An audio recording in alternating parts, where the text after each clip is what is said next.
Now, what else is happening news-wise? Charlotte with those details. Thanks very much, Eamon. David Cameron will meet India's president today as he continues to push for stronger links with Britain. But the Prime Minister's stinging comments about Pakistan's attitude to terrorism has other issues. So there you are, Barack Obama on loose women. It's the equivalent of loose women. Maybe he'd come over here and do something. It's like a sofa. Yeah.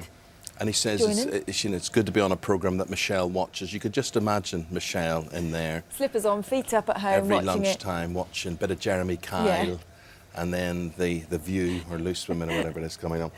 Now, B Sky B results have come out today. Real lives. Hello there, very good to see you. Mr. James Whale standing by to talk about some of the stories in the newspapers this morning, including why you shouldn't put up a windbreaker. Well, you should probably, but you're not allowed to. This is on Clifton Downs near Bristol. James very, very shortly. Charlotte with the news. First this morning, police... Northern France. James with the papers after Charlotte with the rundown of what else is happening. Thanks, Eamon. David Cameron will meet India's president today as he continues to push for stronger links with Britain. But the Prime Minister's stinging comments about Pakistan's attitude to terrorism... Now, for one moment, we all thought something horrible was going to happen to the bear there, that the Jeep was going to run over it or something. He knew what he was doing, though, obviously. He had a plan in mind. Yes, that man, Mr. Harvard, very, very good of him to bother doing that. Unfortunately, the bear didn't take it out on him. Yes. I like that story. Do you? Yeah, no, that really cheered me up today. That was a nice story, wasn't it? Yes. But it does prove how stupid animals are, doesn't it, really? No, Oh, dear, I thought you were going to say that about Charlotte for a few moments. How humans encroach on their territory. Yeah. Indeed. Right, we're going to talk about goes to show how retirement similar there. we are. If you've got a view on what the ministers had to say, maybe you're an employer, you don't agree. If you had, if you can financially support yourself, why would you want to work beyond 65? Please do let us know. The minister says it's a win-win situation, from win-win to windbreak. And we're talking about a story an hour ago, James Whale. You go on Clifton Downs near Bristol, you put up a windbreaker. It's a semi-permanent erection and therefore it has to come down. Yeah, nobody likes a semi-permanent erection, that's for sure. And it's contrary to Article 5 of the bylaws, headed Erection of Structures. And it states, no person shall on the Downs, without the consent of the Downs Committee, erect any post, rail, fence, pole, tent, booth, stand, building or other structure. And of course, when the poor old Hackett family went for their picnic, put up their structure, it was a windbreak. How many of us have done that on the beach?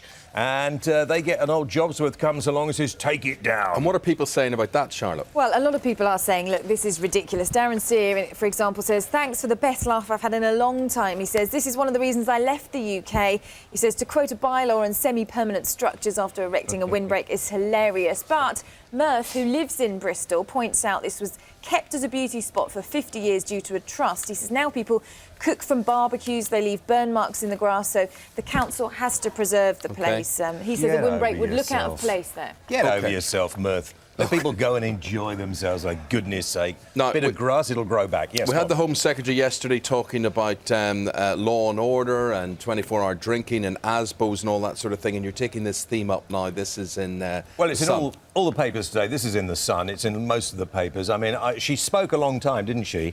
And at the end of it, she said really practically nothing. Apparently, they're going to get our streets back. They're going to stop antisocial behaviour. They're going to stop the binge boozing, and they're not going to do anything. You're going to stop it. They want us to stop it. No, that's what she said. Yeah. You know, there's you, me, and Charlotte out there, the vigilantes cleaning up the streets. I don't think so.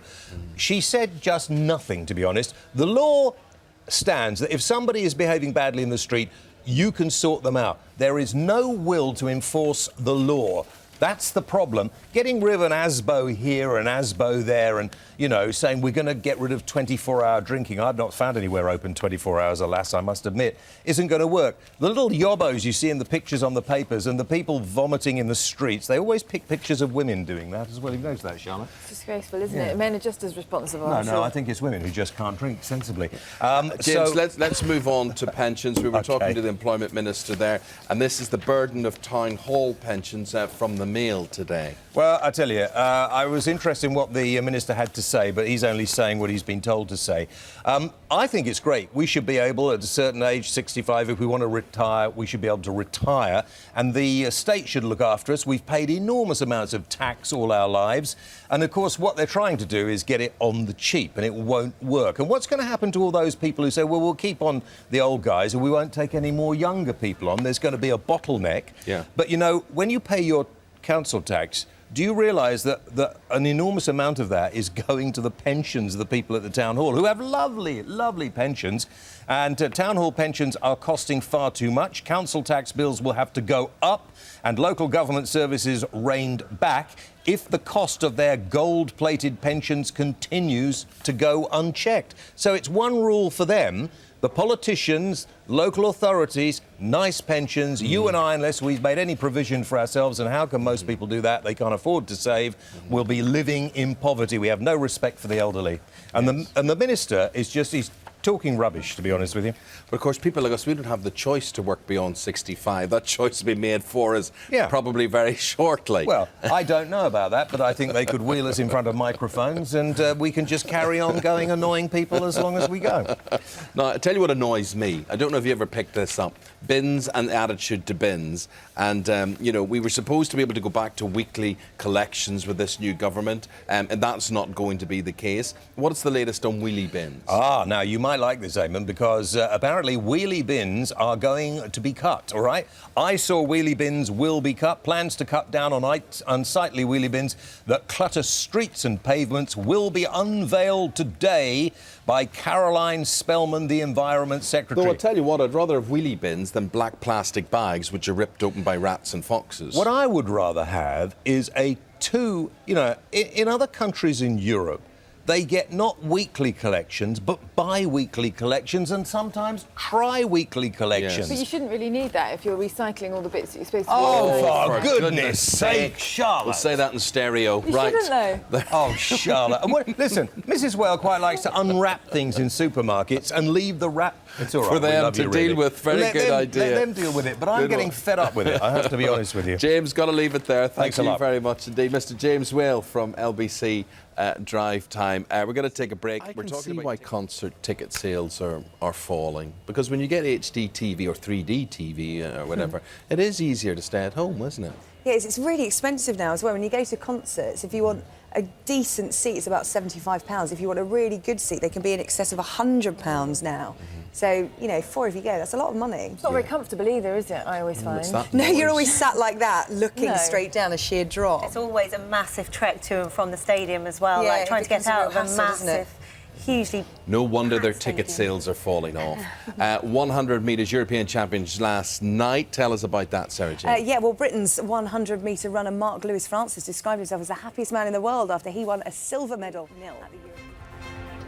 You know, it is amazing. We were talking about people stealing from your suitcase at Luton Airport and various other airports and whatever, you know, when they go on the baggage carousel. But it's incredible to hear some people complaining about why should we have to incur more costs of putting locks and other deterrents on our suitcases. Some people are just stupid, really. But we've got another one here from Tim Joseph, actually. He says, did I hear right that someone stole £16,000 in cash? Why would you put that much money in your suitcase? No, I think that was overall. Oh, was it? It wasn't overall. It wasn't a suitcase just stuffed full of in cash. euros or anything That's an like awful that. lot of holiday But there's a spending lot of money. personal responsibility. Is it weather to stay at home, Lucy? No, I don't think so. No, let's fly away. My advice is get out and about today, make the most of the dry weather.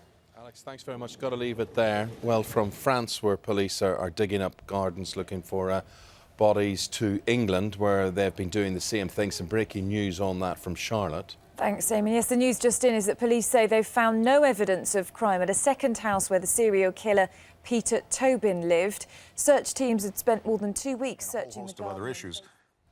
But like everyone else, he's got to take a holiday. And here he's heading to Marbella. Yeah, he's had a busy 20 months. He does deserve one, doesn't he, really? Well, that's good. Michelle will be able, instead of watching The View, she'll be able to watch Loose Women on satellite from Marbella. There you go. Just to keep her, and us, indeed. And you and me on This Morning. Yeah, at that's 10:30. true. Yeah, stay tuned for that. Well, now, let's have a look at the newspapers.